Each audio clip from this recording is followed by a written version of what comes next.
Well, this is the reality of homesteading in a cold climate.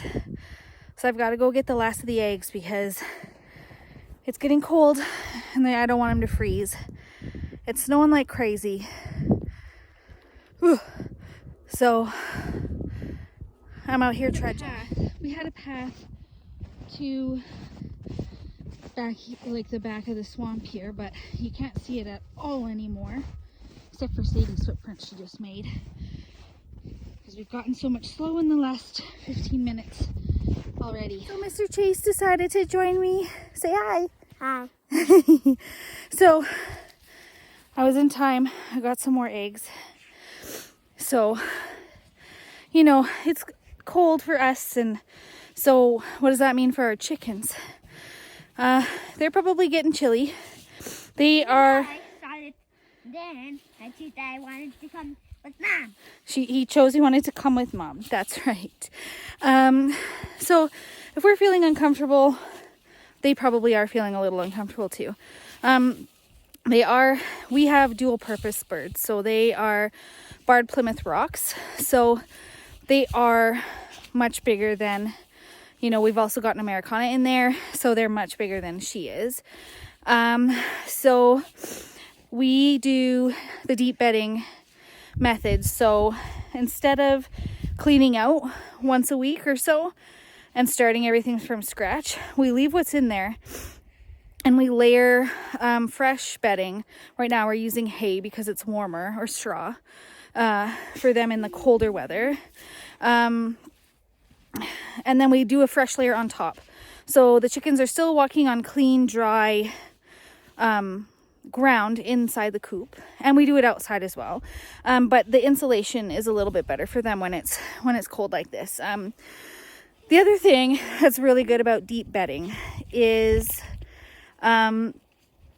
it makes a really good compost. So what the chickens do is they kind of scratch everything around, and the bottom layers start to compost for you. So for us, by the time the spring comes, that's not going to be hot manure, right? Like, it's going to have sat, and on the very bottom, there's going to be some nice compost to add to our gardens. So that part's really awesome. We've got that going. And then the other thing we do, kind of to mitigate some of the risk of the cold and snowy weather like this, is we put a heat lamp in there. And I know that comes with a lot of mixed reviews from people saying, chickens don't really need heat, which part of that's true, for sure. So for us, it was twofold. Making sure that they had just a little bit of extra warmth. If it does get really cold, like we're down to minus 25 Celsius at night, right? So that's chilly. And also it helps keeps the eggs from freezing a little bit longer than it normally would be, right? So we've got one or two hens that have been kind of like weird and off on their laying schedule. So we'll come out in the morning and there'll be one or two completely frozen eggs with cracked shells. So even with us going out at night, like to do one last sweep, so they must be laying them sometime at night. I don't know why. This is their first season laying, so maybe that has something to do with it. But so those we save those and use those in our dog food and stuff like that. But we don't want that to happen to all of our eggs, right? We're averaging about 20 eggs per day. Yes, 20 eggs a day. So that's pretty good. But I don't want them to go to waste, right? Like, we've raised these chickens from a day old, and we're super proud of them, and they're a big part of the start of our homestead. So we want to make sure that we're doing the best we can to use the food that we are getting from them. So that's kind of our thinking on that. So the other thing that kind of happens, at least to me and a lot of other kind of YouTubers that I've watched that are part of this homesteading journey, talk about, when it's nasty out like this, it's really easy to get discouraged and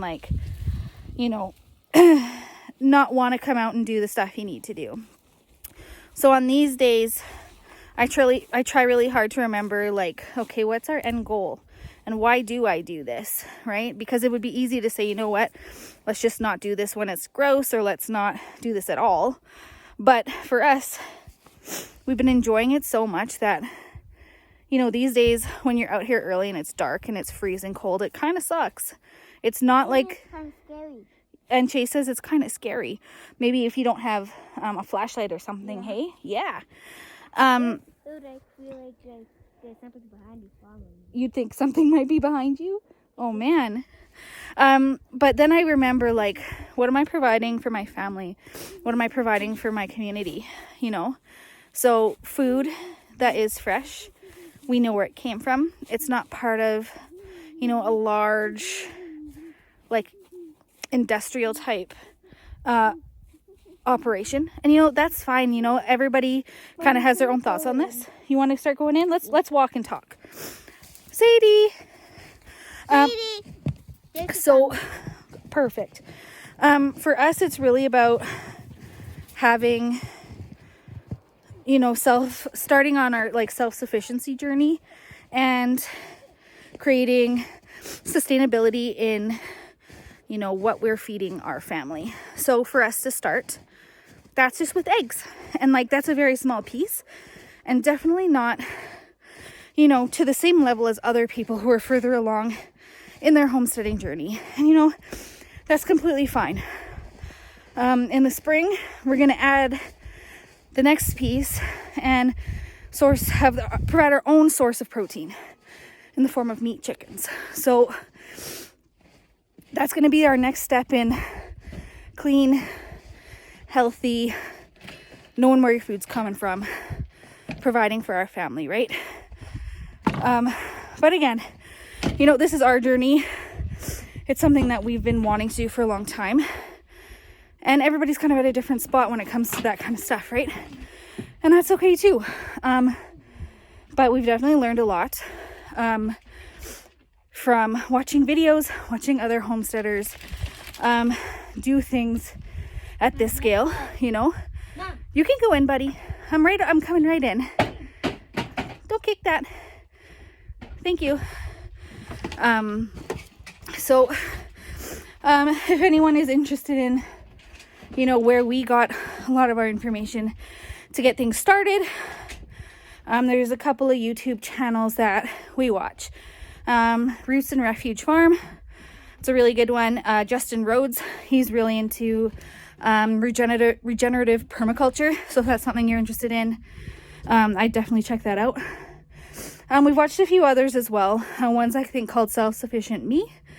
He lives in a completely different I almost said biome because my son's really into Minecraft. A really different climate than us. But his ideas about gardening and things like that are still really, really valid for a lot of the stuff we do. And of course, you know, learning as you go, making some mistakes, making some really good decisions too. But it's all part of the learning process, right? So I'm going to head inside because my filming hand is completely frozen. I'm cold. And I'm going to go inside and warm up. So thanks everybody for watching.